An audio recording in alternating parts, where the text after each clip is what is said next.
Reckoning 1 degree of reduced temperature for every 200 feet of elevation, there will be found a difference of 10 degrees of temperature between Longwood, which is about 2,000 feet above the level of the sea, and the town, to which may be added 2 or 3 degrees more, arising from the sharp southeast wind, loaded with humidity, which generally prevails in the high regions, and the consequent effect of the rapid evaporation, which will make a difference of temperature between it and the valleys amount to 12 to 13 degrees, which is actually the case. Add to the foregoing the frequent vicissitudes of temperature, at one moment assailed by a shower of rain and fog, to which the strength of the wind communicates such an impetus as to cause it to penetrate the best greatcoat in a few minutes. Shortly afterwards, the sky brightens, the weather clears up, and the scorching rays of a tropical sun beam forth. This continues for a short time and is suddenly followed by a repetition of fog, rain, and mist. This alternate drenching and scorching is of itself sufficient, as every medical man will allow, to produce the most violent inflammatory affections of the viscera, particularly in those of the abdomen. Thus it appears that St. Helena, in addition to the general causes of insalubrity to Europeans, which are inseparable from a tropical climate, has also local and peculiar causes for being particularly unhealthy, as the great mortality to be hereafter described amply proves. The most trifling cold or irregularity is frequently succeeded by a violent attack of dysentery, inflammation of the bowels, or fever, proving fatal in a few days, if the most active and efficacious practice is not instantly adopted.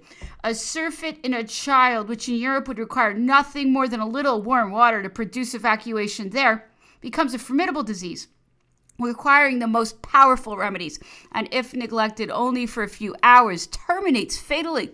To Europeans, the climate is particularly unfriendly, and indeed it is unfavorable to longevity in all subjects, even in natives, as by an examination of the parish registers it will be seen that very few persons pass their 45th year. The most prevalent complaints amongst the human species are dysentery, inflammation of the bowels, liver affections, fevers, all of them of a violent type, dysenteries especially, and liver affections, which are indeed frequently combined, appear in the most concentrated and fatal forms, baffling the prompt exhibition of the most active and powerful remedies, and in spite of the acknowledged skill and experience of several able practitioners, they terminate fatally in a proportion never before witnessed in any British colony.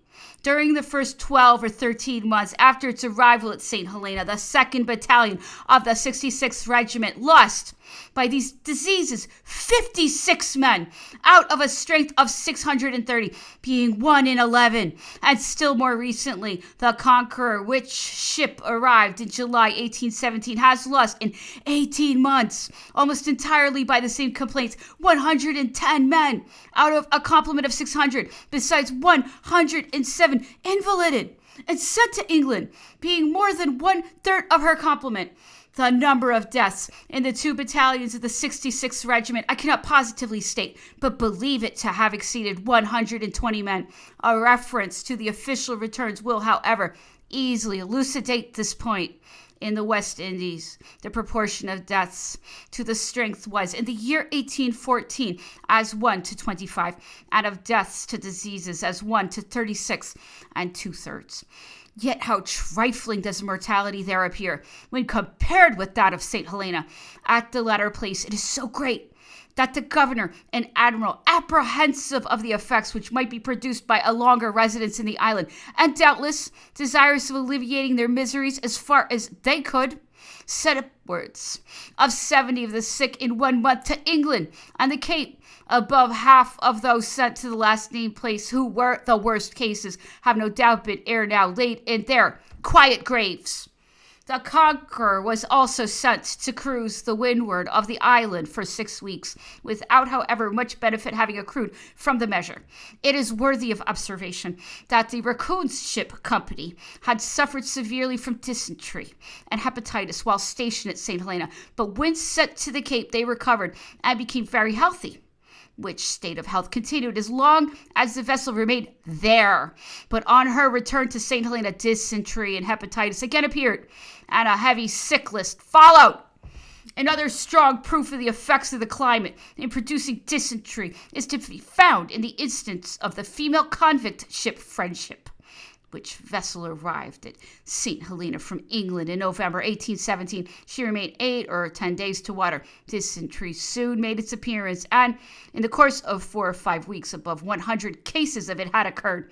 Yet previous to her touching at St. Helena, not a single case of that complaint had taken place. The undeserved reputation for salubrity, which St. Helena has hitherto enjoyed, has probably arisen from its being so little known, except to seamen and others who, arriving after long voyages, were enchanted to find themselves on shore anywhere, like Dempier's sailors, and who, during the few days they remained, found themselves relieved from scorbutic complaints by the use of watercresses, with which it abounds, and from its population being small and chiefly composed of natives who, of course, did not suffer so much from the effects of the climate. They were born into as strangers.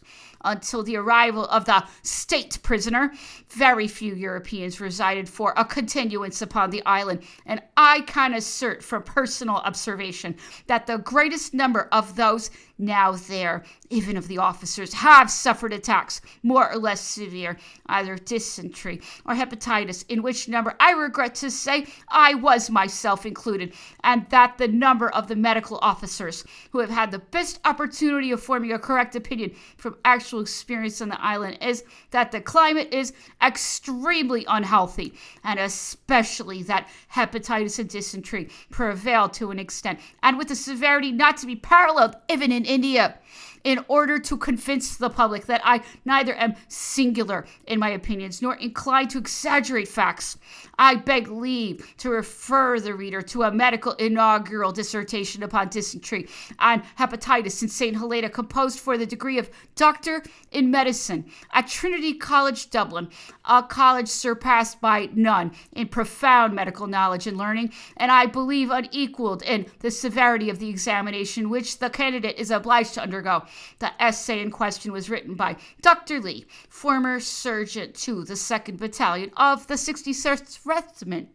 At my departure from St. Helena, very little amelioration was produced in Napoleon's disease, and being aware that he would not see any medical person imposed upon him by Sir Hudson Lowe, and suspecting from the experience of the past that means would be taken to prevent any person of his own choice from attending him, when I received Sir Hudson Lowe's order on the 25th of July to quit Longwood forthwith without seeing any of my patients, I conceived that humanity, the duties of the profession, and the actual state of my principal patient, then very ill and requiring a daily administration of medicines, forbade a compliance with such a command. Proceeding to Napoleon's apartment, I communicated the circumstance of my being ordered to quit Longwood, gave my advice for a continuance of the remedies he was then taking, and the system which I thought he should pursue, recommended him to choose a surgeon from amongst some gentlemen whom I name,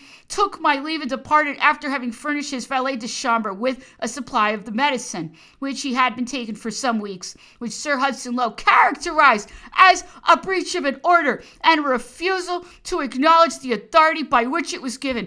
To this I shall merely remark that, having been employed in a civil capacity at St. Helena in a similar manner to other naval officers in the employ of the excise or the customs, I was not subject to ordinary military discipline nor bound to obey any arbitrary orders, especially when their execution would have involved a violation of humanity and a palpable breach of Christian charity.